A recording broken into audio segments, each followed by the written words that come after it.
Welcome back to Society Case Files. My name is Robert, and today I'm just doing this casual video with my webcam and the cat, and just wanted to catch up on a few things.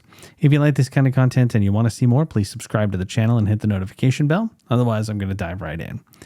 Today's topics are going to basically be video game related. We're going to talk about Bloodlines 2 because I played it a whole lot more.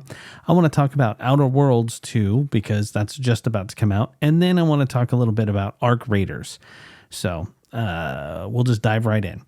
Bloodlines 2, I managed to double the amount of time that I put into it when I made the video, and I've learned a lot more. So effectively, there are some more enemy types than you encountered in the first 5 or 6 hours of the game, because then you're fighting mostly thin bloods and ghouls with some semi-boss characters, and then there is literal boss battles as well. But once you get a little further into the game, there's a little bit more variety in the sense that you can fight dudes who are like hunters and that kind of thing, and they have some fairly interesting I don't even know, mechanics, I guess. Nothing in it is like crazy hard on the difficulty I'm playing. If you do elevate the difficulty and you play on really hard mode, then I guess it's just crazy. But at that point, I'm like, are you even really an elder anymore? Because, I mean, your character is supposed to be at least 400 or 500 years old. And if you're just getting torn up by groups of mortals and stuff, then that just didn't seem fun to me. Plus, that's not really the point of this game. The combat and stuff is there, but really the purpose of it is to tell the story that they wanted to tell. And the primary method they do that with is through the illusion of interactivity that comes along with Walking Simulator. So there's a whole lot of segments. One of them was like an hour and a half long, where you literally just have to go from point A to point B, click on everything that was available to click on, and then go to point C and continue on and on and on ad nauseum. And honestly, I would have rather them just did a really long cutscene each time, because it just would make more sense. It's totally padding the time to make you walk from one part of the town to the next, even with the fast forward movement. It's just ridiculous. And I'd say that's probably the biggest problem with the game, is that there's so many times that it tries to give you the illusion that you have a lot of choices, and you really don't. There's a few here and there are multiple endings, but let me tell you, the multiple endings can be discovered in some pretty ridiculous ways. I'm not going to spoil it, but one in particular happens if you do a single thing and there's like no way around it. So to me, that's not the best design feature, and I think in a lot of ways it's kind of a fail. As much as I'm enjoying the story and experiencing it, I don't really feel like it's a game. I saw someone say it. They said they forgot to put the game part in. And what they're really meaning, well, I'll put words in their mouths. What they're meaning, in my view, is that sure, there's some combat, but it's not the focus. Because if it was the focus, we'd have a lot more maneuverability. We'd have dodges. We'd have a real parry, not dash into them to parry the light attacks. We would have a more defined way of using weapons. We wouldn't be using the telekinesis to lift people up and block with them, for example. There's just a lot of things they would have done differently if they wanted combat to be a genuine focus. So you've got that. And then you've got the fact that, yeah, you can have conversations and you can choose a few of the things you say, and they'll have a telltale message at the top of the screen that tells you, yeah, that person's going to think about that, or they're irritated by that, or whatever. But at the end of the day, most of it is sort of arbitrary, and it doesn't matter, because no matter what choices you make, the storyline's going to pretty much go the way they want. Granted, again, as I said, there are multiple endings, but you know, the ways to get to them, they're not even, let's just say that they're not that intuitive to figure out. So if you were just desperate to go through them all, you would have to actually probably play the game each time, which would be a little rough because, again, Walking Simulator, all those times you just have to just wander around and do the stuff over and over again would get old real quick. Probably some of the more ridiculous things about the game are elements that remind me a great deal of the Sunken City, which I liked, but it had the same thing where like you talk to somebody on the street and they would just say something completely random and totally insane. That happens in this quite often. Like you'll walk up to someone on the street because you want to take, you know, whatever type of blood they have so that you can buy something, and they'll just say something totally insane. All you did was hit the talk button and they bust out like you insulted them. And then you'll say one of your three things that you can in the cases where you're able to talk to them. And then they'll say something else that almost makes zero sense. So it is quite interesting. It's also crazy that if you break the masquerade and you increase your masquerade meter too high, you'll just get automatically staked. I thought that was kind of cheesy. But it also barely matters because as long as you don't just decide to fight all of the cops and just run and climb a building and then hide somewhere for even 20 seconds, it goes away. So it's really not that much of a deterrent to doing whatever you want to do. You can just chow on people in the middle of the street, jump on the rooftop, wait for a few minutes and go chow on someone else. It's not really going to impact you. The stuff that they cut from the Worlds of Darkness, things like Frenzy and Blood Pool and the ability to have conversation, dialogue pieces that stem from your clan, all of that is sorely missed. I mean, there's no frenzying. There's no using your Bruja intimidation. There's no Toreador seduction in the middle of conversations. It's all very straightforward. And that's why I kind of compare it to Sherlock Holmes Chapter 1 and the Sunken City, because it's like as much as they could get out, but they didn't have the resources or the experience to do more. And this game really cried out for a lot more. This game cried out to be more of a game like The Outer Worlds, which I'm about to talk about. But instead, it's just, like I said, it's an interactive cutscene.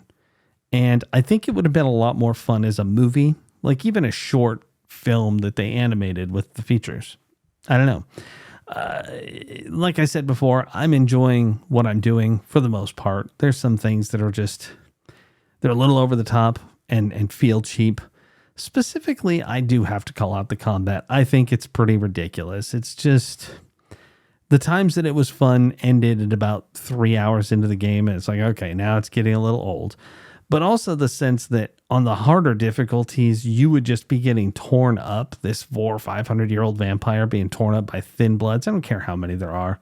It's just kind of silly. I don't know. But, you know, that's just me. I'm curious. Have you played Bloodlines 2? Are you one of the...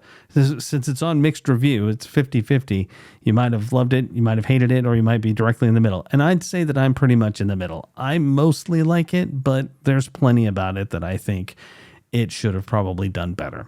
But that's just me. What do you guys think? Have you tried it? Are you going to? If you have not, I implore you to wait for a sale, because $60 even, way too much. Just way too much money for this product. This product is a $29 game at most. And the fact that they sold it for more is an incredible amount of hubris. So anyway, let's move on. The Outer Worlds 2 is a few days away. I just watched some videos about it, and it actually looks pretty cool. But the part that really stuck out for me is the fact that they are going to allow you to do kind of what you did in the first game. You can be a jerk again. Now, I have a video, one of my earliest videos is on this channel, and it has my playthrough from the game where I basically did the whole thing in just over 6.5 hours. And it's absolute madness because I was a total jerk in this game. If someone asked me to do a side quest, I engaged in combat. I was just ready to go at a moment's notice. And this all came about because the very first person you encounter in the game is kind of a jerk. And I was like, I wonder if you could just attack them. And I did. And it allowed me to. And I was like, whoa, this game it's unhinged. It did a great job because they anticipated you being a maniac. At one point after I had done something really awful, I went back to the ship and the computer actually said, engaging the captain is a psychopath protocol. So they knew. And from what I've seen of the new game, it sounds like you can be a jerk again. it also sounds like they've improved quite a few things. So that's kind of cool. I'm pretty curious about it. It does come to Game Pass, and my Game Pass has changed to the PC only version.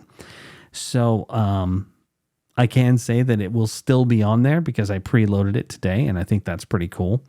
So as far as role-playing games go, I think it's interesting that Bloodlines 2 comes out, and then what is it? About 10 days after we get Outer Worlds 2, which kind of is the game that Bloodlines 2 should have been, in my opinion.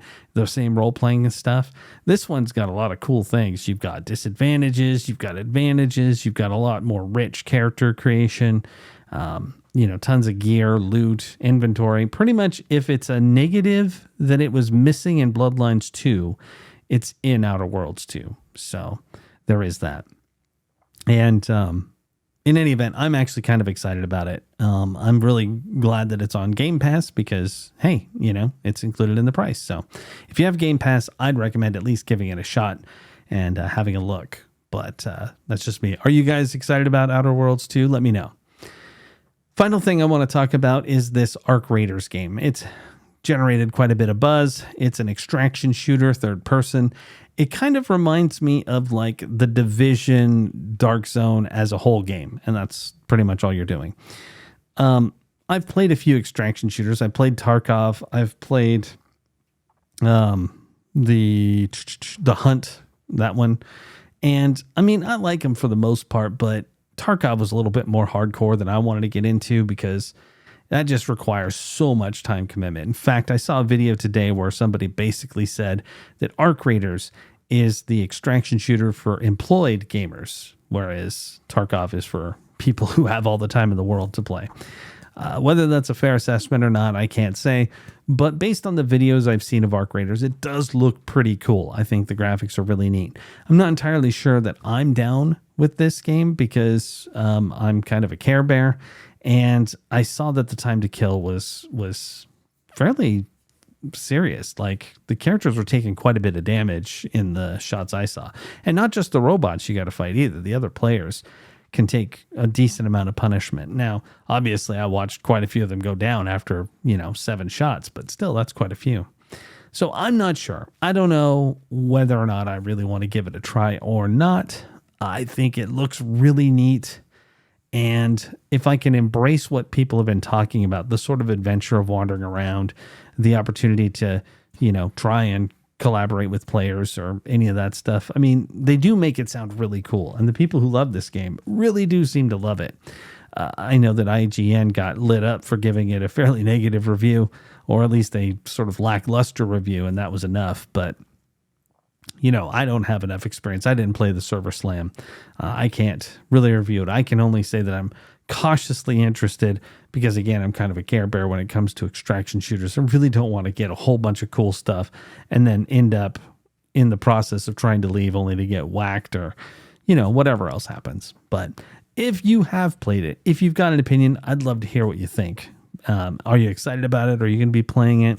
Let me know in the comments. But anyway, that's sort of where I'm at with Arc Raiders. I think it looks really cool, and I am torn. I probably will give it a try because why not? Give it a couple hours on Steam and see where it goes. And if it's just like atrocious, you can always refund it. But anyway, I guess we'll see. But I think that's enough for now. I just wanted to talk about a couple of things and again do an update about Bloodlines 2. I know I just did a video about it a couple days ago, but having played it a lot more, I really did feel like it was important to get the rest of that story out there. So anyway, thanks very much for watching today. This is Robert with Society Case Files, signing off.